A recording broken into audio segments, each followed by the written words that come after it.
क्या है? ध्यान है। एकता का मतलब एकतानता का मतलब क्या है?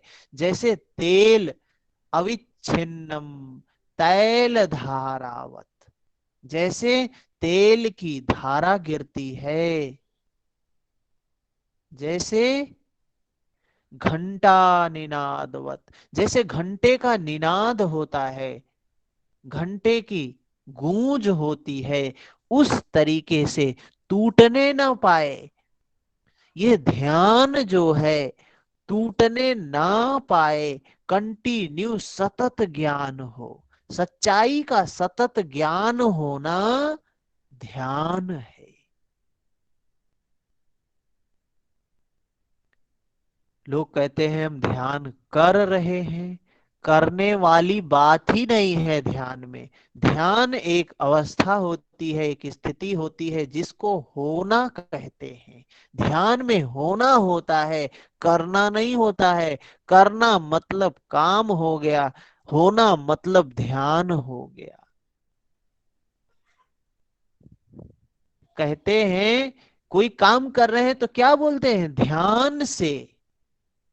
ध्यान से मतलब क्या है? होश होना, अवेयर होना, सजग होना। यहां किसके प्रति सजग होना? इस शरीर के प्रति। इस शरीर में जो परिवर्तन चल रहा है, इस शरीर में जो क्रम चल रहा है, परिवर्तन चल रहा है, उस परिवर्तन के प्रति सजग हो जाना ही ध्यान है।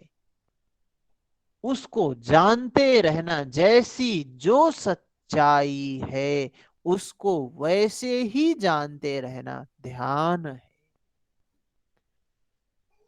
यह ध्यान की अवस्था, यह ध्यान की ही, यही ध्यान की अवस्था, एकता नता की स्थिति जब लंबे समय तक बनी रहती है, तदेव अर्थमात्र निर्भासम। जब क्या है? अर्थमात्र निर्भासम, केवल ध्येय मात्र की ही प्रतीति होती है। उस जब केवल उस परिवर्तन की ही प्रतीति है। इस शरीर में परिवर्तन हो रहा है ना, एक तरंग उठ रही है, एक तरंग है जो नित्य चल रही है। उस तरंग को जब हम जानने लगते हैं, उत्पन्न होने नष्ट होने के स्वभाव को जब हम जानने लगते हैं, अनित्यता के स्वभाव को हम जानने लगते हैं, तो वो अनित्यता ही रह जाती है। सिर्फ सिर्फ अनित्यता ही रह गई है कि इस शरीर में सिर्फ यही दिखाई देता है, जो कुछ है ये अनित्य है, अनित्य है, अनित्य है। और यह अनित्यता ही जब रह जाती है, तदेव अर्थमात्र निर्भासम, सिर्फ अनित्यता ही रह गई है। स्वरूप शून्यमिव, अपना स्वरूप शून्य हो गया। अब खुद का कोई स्वरूप ही नहीं रहा। चित्त का निज स्वरूप शून्य हो जाना, सिर्फ शरीर में इतना ही भास हो रहा है कि अनित्य है। यह सब जो शरीर में हो रही है, वेदनाएं जो हो रही हैं, सब अनित्य हैं। जब सब अनित्य हैं तो इसके प्रति न तृष्णा होगी, न राग होगा, न द्वेष होगा, न दुख होगा, न भय होगा, न सुख होगा, कुछ नहीं होता है। इस अनित्यता की स्थिति जब होती है, स्वरूप का शून्य हो जाना, तदेव अर्थमात्र निर्भासम, स्वरूप शून्यमिव समाधि, अपना स्वरूप शून्य हो जाना, उसी को कहते हैं समाधि है। ऐसी स्थिति में, वो स्थिति, ऐसी स्थिति में क्या आ जाता है? हेरत हे सखी, रहा कबीर हेराए। अब ऐसी स्थिति में वो कबीर हेराए जाता है, रह ही नहीं जाता है, सिर्फ वो ध्येय मात्र ही रह जाता है। वह अनित्यता ही रह जाती है, सब कुछ शून्य हो जाता है। बूंद समानी समुद्र में शोकत हेरी जाए। यह समाधि की स्थिति का वर्णन कर रहे हैं महर्षि पतंजलि।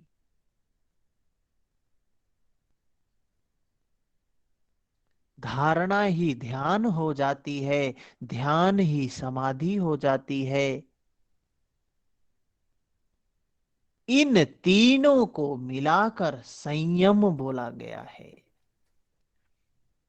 जब यह तीनों, धारणा, ध्यान, समाधि, तीनों एक हो जाते हैं, त्रयम एकत्र संयम, जब तीनों एक हो जाते हैं, तीनों को संयम बोला गया है।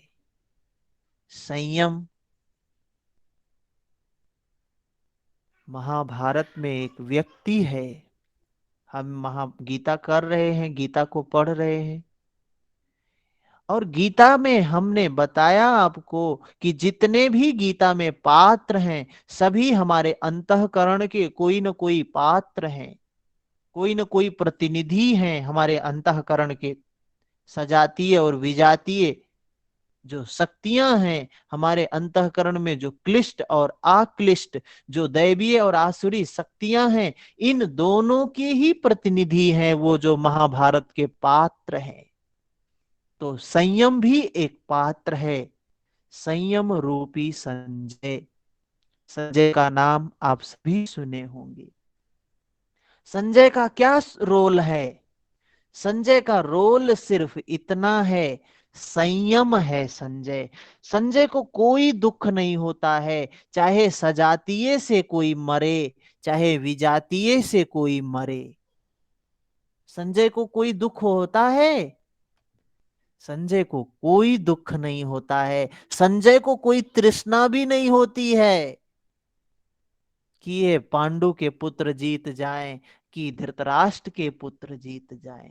संजय समता का नाम है, संयम का नाम है, धारणा ध्यान समाधि का नाम है संजय।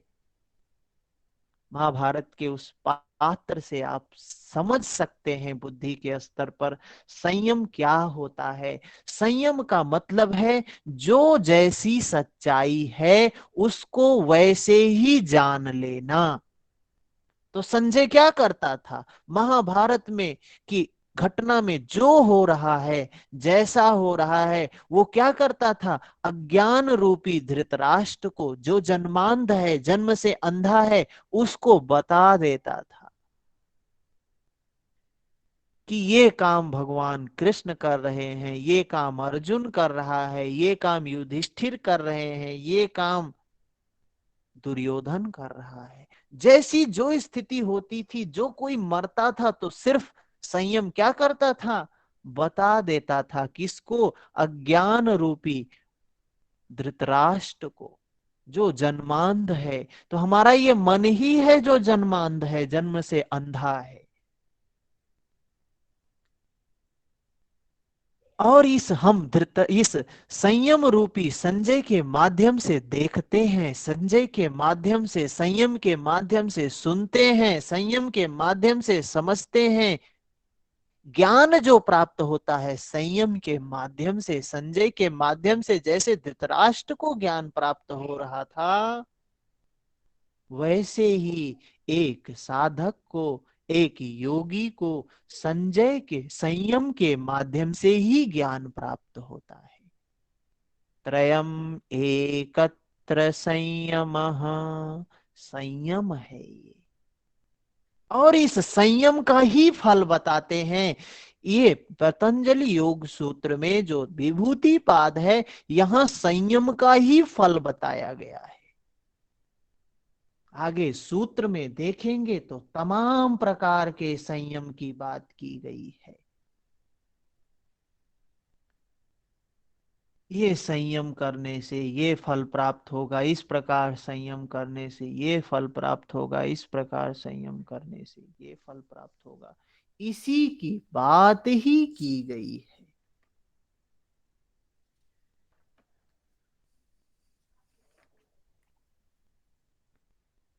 तो संयम की सिद्धि का फल बताते हैं। संयम सिद्ध होगा जब, तो उसका फल क्या प्राप्त होगा उसके बारे में बताते हैं। तज्जयात प्रज्ञालोकः। तज्जयात अर्थात उसको जीत लेने से, संयम को जीत लेने से, संयम के सिद्ध हो जाने पर क्या होगा। प्रज्ञालोक, प्रज्ञा का आलोक होगा। अर्थात संयम जब सिद्ध हो जाएगा, संजय के माध्यम से धृतराष्ट्र को क्या प्राप्त होता था। ज्ञान ही तो प्राप्त होता था। अरे भाई वो जन्मांध था, उसको तो जन्म से अंधा था वो संजय के माध्यम से ज्ञान प्राप्त करता था कि क्या हो रहा है।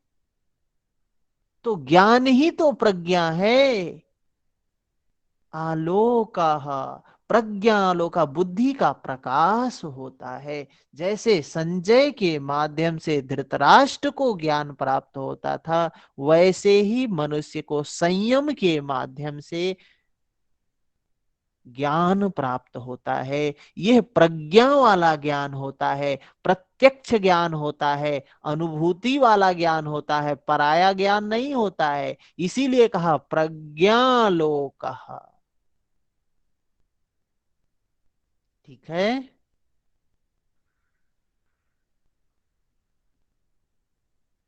किसी का प्रश्न है तो बताएं।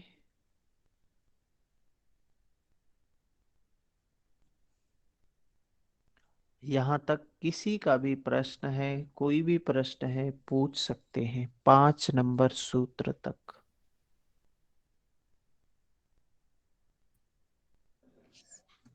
जैसे अभी आपने बोला कि संजय के माध्यम से धृतराष्ट्र को जो अंध है उसको ज्ञान प्राप्त होता है, और आपने बताया कि महाभारत का हर एक कुछ कोई ना कोई जो है हमारे अंदर ही स्थित है। हम्म। तो संजय को आपने किससे कंपेयर किया हमारे इसमें? संयम, संयम ही संजय है।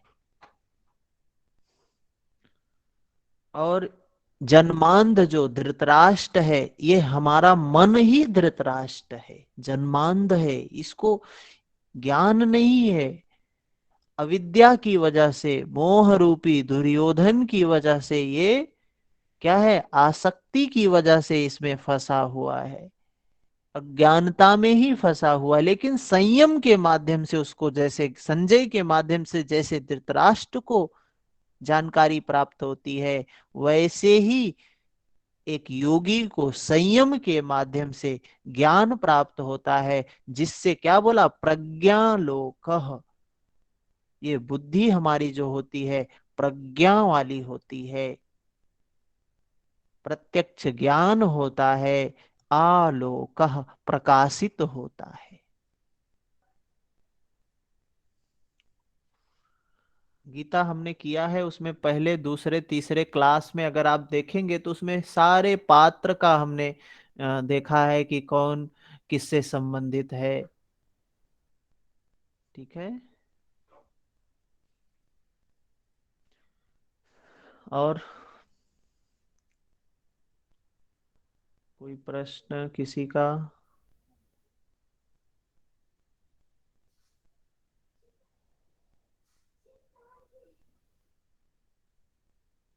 क्लियर है सर। भैया थोड़ा प्रत्याहार को क्लियर कर देते थोड़ा सा, और हम चाह रहे थे कि इसको थोड़ा और क्लियर करें। यहाँ तक तो कोई दिक्कत नहीं है, आप तो इतने अच्छे से समझा रहे हैं कि है ही नहीं कोई हाँ सवाल। ठीक है, प्रत्याहार दे बता देते हैं एक बार। प्रत्याहार का मतलब, आहार का मतलब क्या है, जो हम खाते हैं, जो हम लेते हैं, आहार है। लेकिन यहाँ हमारी बात नहीं है, यहाँ बात है इंद्रियों की। हम जो आहार लेते हैं इंद्रियों के माध्यम से लेते हैं। तो इन इंद्रियों का जो आहार है, जो विषय है, जिसको विषय बोला है, इंद्रियों का स्वभाव है विषयों के पीछे पीछे भागना। अब यहां कह रहे हैं प्रत्याहार मतलब कि जो विषयों के पीछे भाग रही हैं, अब वो विषयों को रोक दो, वहां पे प्रति आहार कर दो। जो आहार का अनुकरण कर रही हैं, अब प्रति आहार कर दो, विपरीत कर दो। अभी बाहर खोज रही थी, अब कह दो अंदर खोजो। अब वो जो भी चाहिए वो अंदर में है, अंदर में मिलेगा। जैसे कस्तूरी कुंडल बसे, वो हमारे अंदर में ही है, हम बाहर ही खोज रहे हैं। वो अंदर जाने की प्रक्रिया ही प्रत्याहार है। जब प्रत्याहार, हम अपने मन को, अपने इंद्रियों को जब अंतर्मुखी कर देंगे, तो प्रत्याहार सिद्ध होगा। इससे हमारी इंद्रियां हमारे वश में आ जाएंगी। यही बात कहा गया है इसमें। जी भैया, धन्यवाद। ठीक है। सबको एक एक बात समझ में आनी चाहिए। ये उस स्तर पे क्लास है कि हम, कंफ्यूजन नहीं होना चाहिए, बुद्धि के स्तर पे बात समझ में होनी चाहिए कि सच्चाई क्या है। और जो बात कह रहे हैं बहुत टिपिकल बात भी नहीं है, बस बात यह है कि साधना की बात है।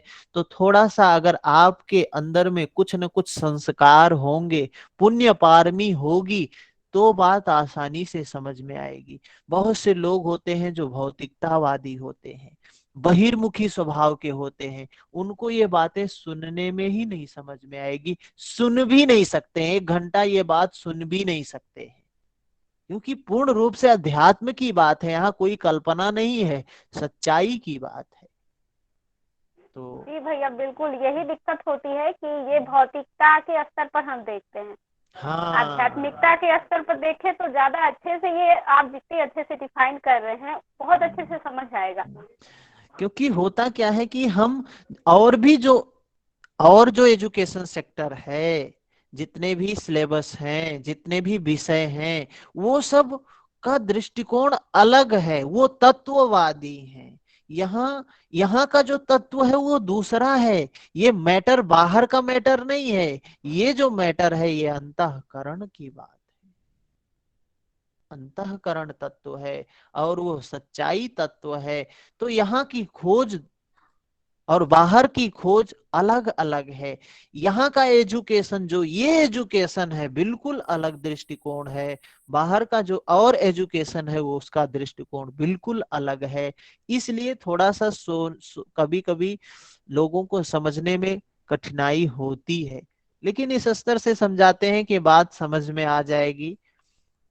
सुनने का प्रयास करेंगे, समझने का प्रयास करेंगे, तो जरूर समझ में आएगा। जी भैया, ठीक है। बुद्धि के स्तर पे अगर हम तार्किक स्तर पे देखें तो बहुत आसानी से समझ आएगी। बिल्कुल। ठीक है। हरिओम।